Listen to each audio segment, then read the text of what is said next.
Chào mừng bé đến với bộ sticker biết nói.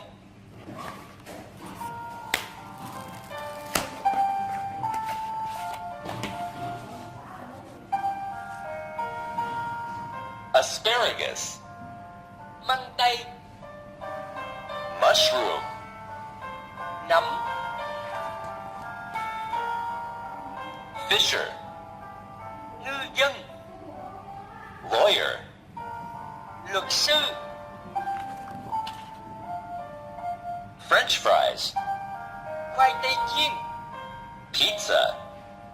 Bánh pizza. Hen. Con gà mái. Cow. Con bò. Knife. Con dao.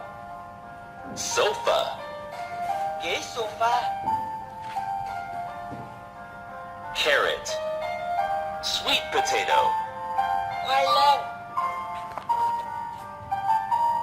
Mirror. Cái gương. Boat.